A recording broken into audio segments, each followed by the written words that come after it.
ఇక తిరుమల లడ్డు వ్యవహారంపై దేశవ్యాప్తంగా చర్చ జరుగుతోంది. ఈ క్రమంలోనే నటుడు ప్రకాష్ రాజ్ చేసిన పోస్టుకు మంచు విష్ణు కౌంటర్ ఇచ్చారు. తిరుమల లడ్డు కేవలం ప్రసాదం మాత్రమే కాదని, తనలాంటి లక్షలాది మంది హిందువుల విశ్వాసానికి ప్రతీక అని రాసుకొచ్చారు. మతపరమైన రంగు ఎక్కడ జోడించాలో ఆలోచించవచ్చా అని ప్రశ్నించారు. ఇక నటుడు ప్రకాష్ రాజ్ ఇలాంటి విషయాల్లో సంయమనం పాటించాలని హితవు పలికారు. పవిత్రమైన సాంప్రదాయాల పరిరక్షణకు సమగ్ర విచారణ జరిపి చర్యలు తీసుకోవాలని డిప్యూటీ సీఎం పవన్ కళ్యాణ్కు పిలుపునిచ్చారు. ఇక నిన్న ఏపీ డిప్యూటీ సీఎం పవన్ కళ్యాణ్ను ఉద్దేశిస్తూ నటుడు ప్రకాష్ రాజ్ ట్వీట్ చేశారు.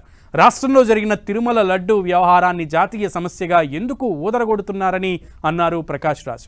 లడ్డు వ్యవహారంలో దోషులను కనుగొని కఠిన చర్యలు తీసుకోవాలని అన్నారు. దేశంలో ఇప్పటికే మతపరమైన ఉద్రిక్తతలు ఉన్నాయని, మళ్ళీ ఇప్పుడు ఆందోళనలు ఎందుకు వ్యాపింపజేస్తున్నారని మండిపడ్డారు నటుడు ప్రకాష్ రాజ్.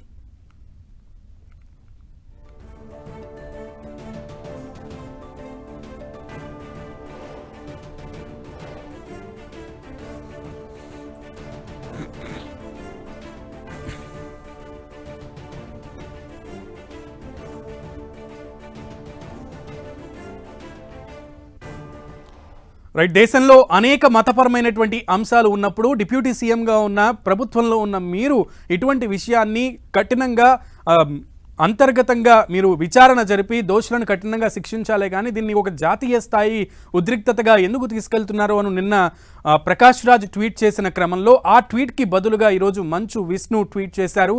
మంచు విష్ణు దీన్ని తిరుమల శ్రీవారి లడ్డు ఒక ప్రసాదం భక్తుల మనోభావాలకు సంబంధించినటువంటి విషయం, ఇది ఒక మతపరమైనటువంటి విషయమే కాదు, అనేక మంది ప్రపంచవ్యాప్తంగా ఉన్న తిరుమల భక్తులకు సంబంధించి, శ్రీ వెంకటేశ్వర స్వామి భక్తులకు సంబంధించిన విషయమని, దీనికి మతపరమైన రంగు ఎక్కడ జోరించుతుందో ఎక్కడ ఇదవుతుందో అనేది కొంచెం ఆలోచించుకోవాలంటూ కూడా ప్రకాష్ రాజ్కి విజ్ఞప్తి చేశారు.